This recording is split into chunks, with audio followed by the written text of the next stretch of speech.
All right. Hey, welcome back. I'm Chris, and I'm here with Todd. Todd. It's me. Hot Toddy, coming at you. No, it's great. We dove in last time to this physical intimacy And if you came back for part 2, well done. Kudos to you, right? Like, thanks for not. I don't think there's anything Bailing on the conversation. Yeah, that's right. I mean, it's not an easy conversation. No, but it's a good conversation. I would even say it's necessary. Mm-hmm. And you ever had those conversations with your mom and dad? We need to have a necessary conversation. Yes. What does that even mean? Yes. Like, and then you found out you were in trouble. Do you feel, especially like now, I feel like maybe we're getting better at it. Like as parents, maybe having conversation with their kids, but still, I feel like within the church, it's okay. Yeah, it's not great. Yeah, well, and there's this weird balance of like expectation of everything has to be said by the church versus nothing, and everything has to be said by parent. And instead of working together, we just want to shift blame to the other and say, well, the church never told me about sex and they made it seem dirty. Well, listen, the world makes it seem dirty too. The church was just trying to do a preventative job of not allowing it to be something that was so consuming, because we know what the world does with it. Like I was listening to a book, listen to Bono right now, and he's in this moment of his wedding with his wife and Allie. I don't know if they're still married. I'm not that far in the book. So anyway, but just the coming together, and he goes, the world has made it dirty. Like it was beautiful, and love is beautiful, and being committed, and this shalom, this peace of leaving and cleaving. And I use those terminologies every now and then in premarital counseling, the leaving and cleaving. You've got to leave to cleave to the other, and the two shall become one. This beautiful thing, which it is beautiful, right? Do you use the word cleave anywhere else? No, nowhere.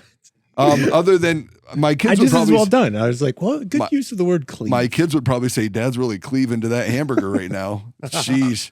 Hungry much, Dad? Yeah. Anyway, but we get in those conversations, you're right, of what is appropriate, what wasn't said, and I think we're looking to cast blame more than we are to really dive in and have a conversation about what is important to talk about and why it's important to talk about it. I think sometimes it's like we want to create a safe place within church where it's like, well, no, church is also designed to create uncomfortable conversations. Yeah. It should. Like we're talking about God leading us, and God has plenty of uncomfortable conversations with us, just like we would with our kids in parenting. Like it's, well, no, you need to know this. You need to be aware of this. Yeah. What does it look like to die to yourself? To take up your cross. It's not that feels great. That's right. I really love this warm, bubbly thing. And you're like, well, you can go to Joel Osteen for that. But anyway. But I do think I'm saying church. I'm not just saying like Fountain Springs. I just think as a whole, I know this year we'll have a series that focuses on sexuality and sex and all those kind of things. So I'm just excited to kind of be able to navigate those things just as a church. I think it's important. And so, but we're in a conversation now of just like, okay, how do we do this especially within marriage? And we talked about a lot of the why. Mm-hmm. So what does that look like now to make sure that's getting to the practical side of things of how do we know this area is healthy in our marriage? Yeah. And I think it's one of the most damaging areas, right? Like, because you can make it about yourself. And we've talked about that with the physical, emotional intimacy, the spiritual intimacy. And if the spirit isn't involved in all areas of it, it becomes about you. And I think you alluded to that a number of times, but really there has to be conversation, there has to be understanding, because not all of us come from great paths, like, things that we've done or things that we've been part of or things that have happened to us. There's really been some damage that has happened to us or we've done to ourselves. And I'm not trying to minimize that at all. You should have conversations. You should be healthy as best you can walking into that, because walking into sex as a married couple, it's not just like, hey, well, we did A, B, and now C is going to happen. No, hold on. There's practical things that need to be walked out. There's conversations that need to be had.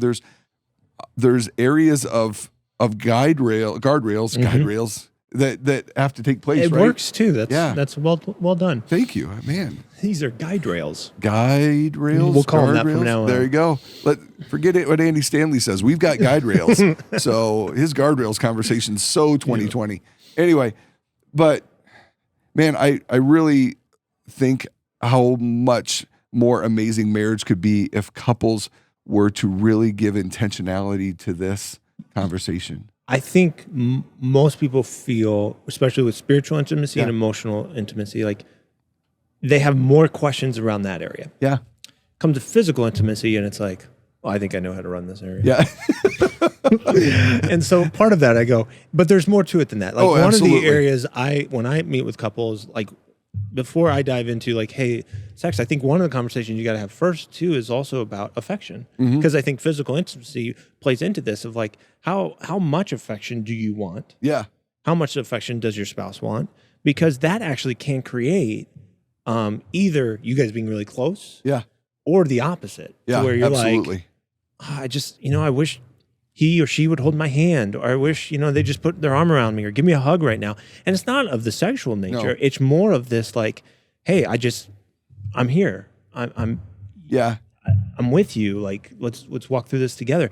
And if you are love language is touch, that means a whole different thing in regards to like, I just need that just to feel. Well, yeah, no, loved. I would have been of the camp a long time ago that physical touch meant we were eventually going to have sex, right? Like that was like a guarantee. Like if we accidentally bumped like hands on the couch after supper, you're like, oh, well, man, she's in it to win it. Yeah. All right, let's go. And I would be excited. And then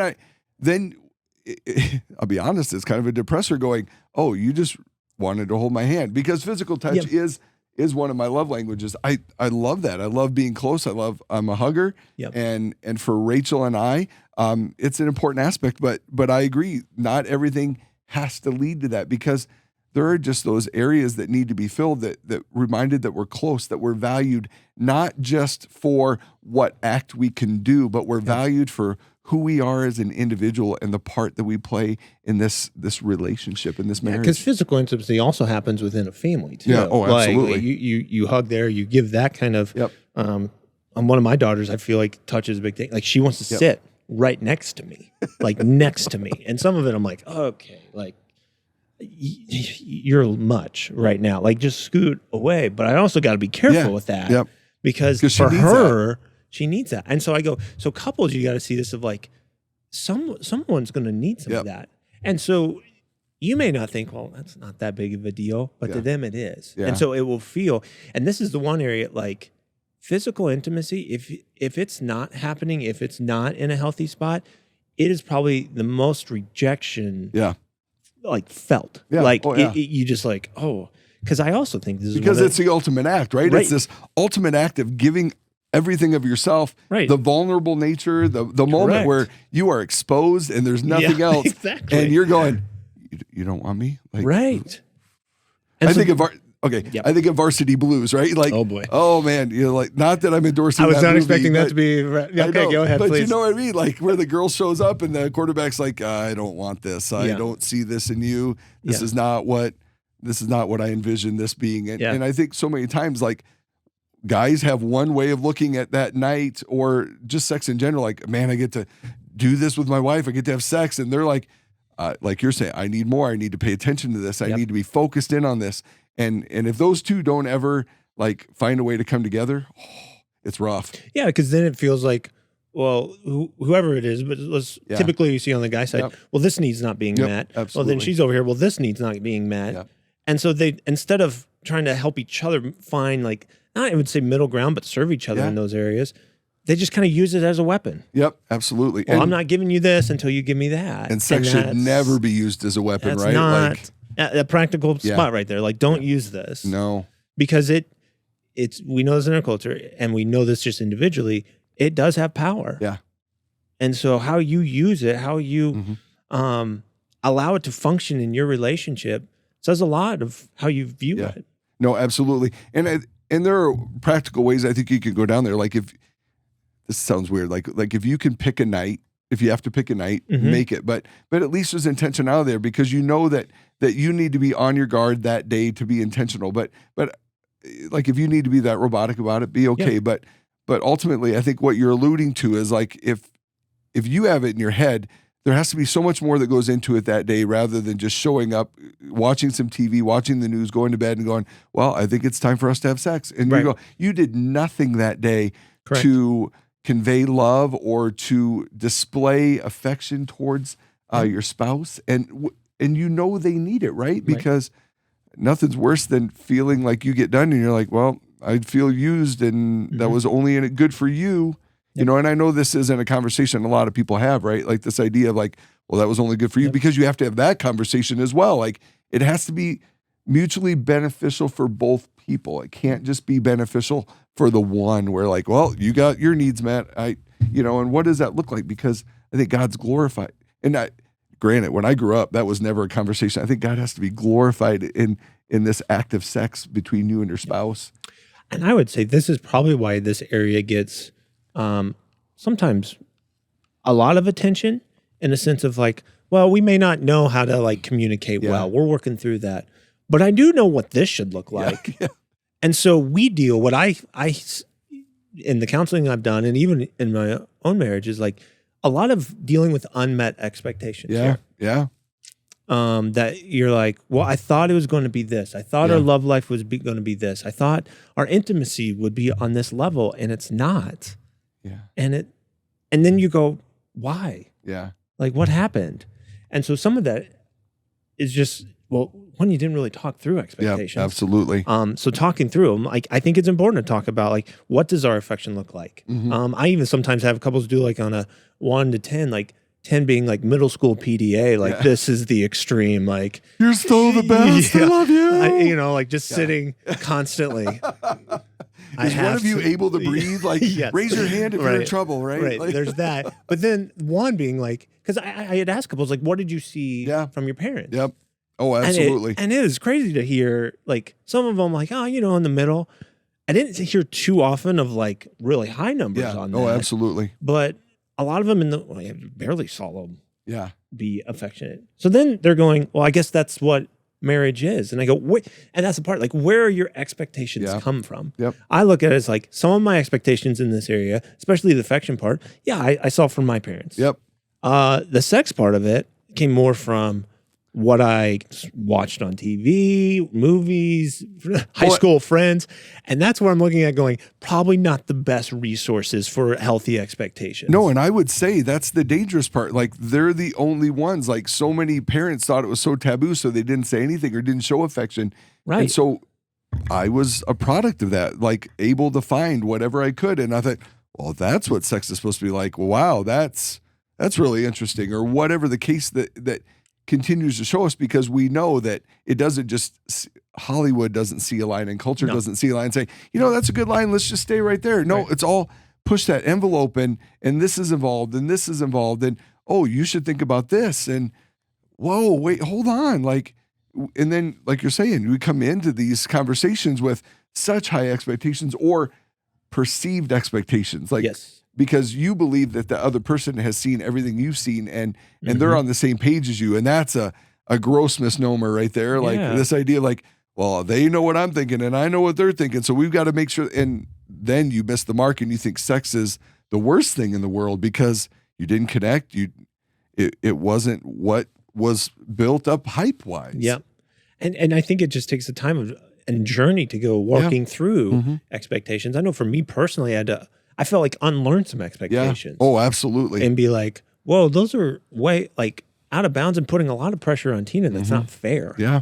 Whether it was affection or sex. And so to me, I'd be like looking at those and having honest conversations. Yeah. Like you got to be willing and be humble enough to look at your spouse and go, hey, are my expectations in a good place with this? Yeah. Or am I putting pressure on you? Yeah. In some of that. And so that would be like step one of applying, like, how do we have healthy physical intimacy is start managing expectations in this area. Start talking about it. Just don't assume it's going to go well because we're just so in love with each other. Yeah. And hear me, like I talk to this about couples all the time and I'm sure you do too. And Rachel and I joke about, I'll just be honest, Rachel and I joke about it. Like sex when we first got married was, whatever. Well, compared to now, Like, at the time you're like, well, this is what I feel like a politician when I say this. Hear me when I say this. Sex only gets better. It just does. Because and it should. It's got to. Because you learn to manage those expectations. You learn to be real and honest with each other. You build up your spouse. You love your spouse. you focus on those things that outside of the act that really make it more meaningful for you in those moments. And it should go that way. Yeah. And that's when it starts to be meaningful, to where, once again, all these areas, you have an opportunity to serve each other in this area. And so to manage expectations, it's talking through, like, how often do we want to have sex? And it's going to differ on some levels, like how often one person versus the other. And so knowing that, I think, is a critical piece to that. Yeah. And I think being able to what does it look like to navigate some of the boundaries within that too? Oh, yeah. What are they comfortable with? What are they not comfortable with? You just got to be willing to have those conversations. Well, in those different seasons of life, right? Like, we have kids, and sometimes you're like, I don't know if they're asleep yet. Well, why does that matter? It matters, okay? If your kids are not asleep, sometimes for some spouses, it matters. And that's another thing. Environment actually is a big thing. I would agree. Like, some of you would be like, I don't care where. I know. And some are like, I do. And so that's the other thing of, like, what environment, and I'm not just saying like place, I'm going, what environment are you creating when it comes to physical intimacy? Oh, absolutely. It goes back to what you said. It's like, all right, if you're expecting, like, man, it'd be great to have sex tonight. Yes. Well, okay. Well, what have you done to help your spouse get to that spot too? Yeah. And sometimes it's a text. Yeah. Sometimes it's a phone call. Sometimes it's, okay, here, let me just give you a tip on some intimacy. If you take your lunch hour and go put a Post-it note that says, I love you, on your spouse's car, I guarantee that's going to put the playing field a little bit closer in your area. Or, like, if you take a snack, or you show things that speak their love language, time or gifts or just acts of service, those things only just fill the tank of that individual to make them feel like they are so loved by you. I think one of it you're looking for is, in this environment, is it one that we are, like, chasing after each other, pursuing after each other, and that environment's there. Like, we kind of keep that dating spirit. It's going to look different when you're year 20 versus year 1. But hey, do we still have that dating mentality? But I also think, is it a safe place? Like you said, like, some people are going to be like, no, kids are up. No, thank you. That's not happening. And so for them, it's like, are you creating an environment where they go, I want to explore this in this setting? Like, yes, I don't want to do it there. I want it in here. And having those conversations are critical, because you two are usually on two different wavelengths when it comes to that stuff. No, I would agree. And I think that's so vital. You said something just a second ago, and I'm trying to recall how you said, I think just this idea of, like, setting the table for what you want and how you want it is and that's not a manipulation. I want to be careful with that. It's even though it's a influence, you're taking somebody on this journey with you. And so I think they want to see, like, hey, like, almost the love back, and it not being, it's about love instead of it being some kind of transaction. And we talked about that in the last episode. And I think here's the hard part. Like, and one of the other things I wanted to just kind of focus in on this is, you mentioned it, like, you got to chase after each other. And that's the hard part. And that's where danger happens in the marriage, when one of the spouses isn't chasing after the other. And if their love language is affirmation or physical touch, and somebody somewhere is giving that to your spouse, and they're not keeping their guide rail up, just that idea of, like, you've got to protect the marriage bed. You protect that relationship. Scripture talks about that. And it's so important for us to chase after each other, because it's got to come from you. It's got to come from that person. Because if it's not, then you're missing a key ingredient. And listen, we all want to be pursued. We all want to be loved. We all want to be remembered that this is the most important relationship outside of a relationship with God. So, and I think some of the other practical parts is recognizing, like, God made our bodies completely different. Oh, yeah. I remember one guy described it one way. It was another pastor. He said, guys are like microwaves, women are like ovens, and you got to turn them on early. That's right. And I was like, actually, with the way their body performs, absolutely. That's not completely off. And I think it's some wisdom to navigate that. I think in marriages, I noticed, and it was like, oh, we are very different in this. It doesn't take long. It takes you long. Okay, this is weird. I thought it would be, both of us would be going at the same, all those thoughts that you thought this would just work out. Oh, yeah. And then you sit there, especially as a young couple, go, are we the problem? Are we the struggle? Do we not know? Well, and that's the dangerous part, because then couples look at each other and go, no, you're the problem. Because right. I don't have any problems. I'm ready to go whenever you are. So then it turns into a comparison game. It does. And so that's what I just caution. Like, I think culture tries to sell us like it should be this. Well, who decided that? And so trying to find what good rhythms you have, but also being able to talk about it once again, being like, what do we want this to look like in a healthy and it is. It's so vital to pursue after that and to seek God in it. And God, give us a good perspective. And maybe it is you searching out someone to talk to. Mm-hmm. Maybe it's just sitting down with a counselor. Maybe it's sitting down with a pastor, someone that you trust, and said, hey, I think we got off the rails here a little bit. I think we've missed the mark. I think we've been putting some things, some expectations out ahead of the game, and we need to draw it back in. So have the conversation. Don't let it, listen, it's too important of a thing to let it let's just try to figure it out. No, listen. Yeah, I think that's important to recognize. Like whether it's, I know you may not want to, but like talking to somebody that you trust, like whether it be Chris and I, if you, from a pastoral perspective, or sometimes it could be a parent. Your parents. Hey, by the way, thanks for screwing me up, Mom. Yeah. No, I'm just kidding. No. But they may have more insight into that than you realize. And so, but it could be a mentor, it could be a lot of different things, but it's a scary conversation to approach. But looking back, I wish I would have had probably more conversations. No, or I would have had somebody who was willing to be like, hey, how's that going? Yeah.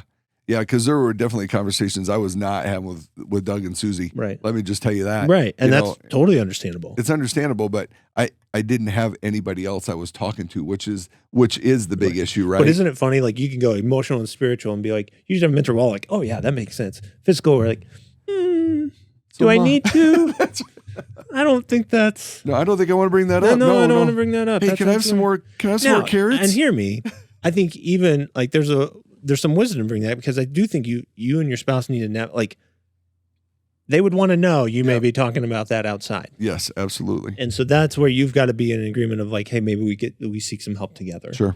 In some of that, because I do think as much as these are like some tidbits to make it helpful, I also want to make sure we bring up there are some things you can do that would just derail. Oh, absolutely. The physical intimacy. Yep, absolutely. And I think one of those that I want to make sure we bring up is just, I think when it comes to keeping the marriage bed pure, one of the things you got to fight is keeping all other parties, any third parties outside of that. Yes. To where it's just you two. So to me, that falls in line of pornography or anything that you kind of feel like, I want this intimacy with my spouse, not with so said other person or so said other thing. Well, yeah, because anything adds like someone else to the bed, right? Like that idea of like whether you want to believe it or not. I mean, we could have a conversation about a body pillow that just takes up too much space in your bed and you're just frustrated with it. But honestly, like this is one of the only areas where you only want to keep it just you and your spouse. There's nothing else. Anything outside of seeking God and asking for his provision and for his help and seeking professional help should be the only thing that. Yeah, because I do think there is some privacy in this. Yeah, absolutely. And so that's what you got to fight for.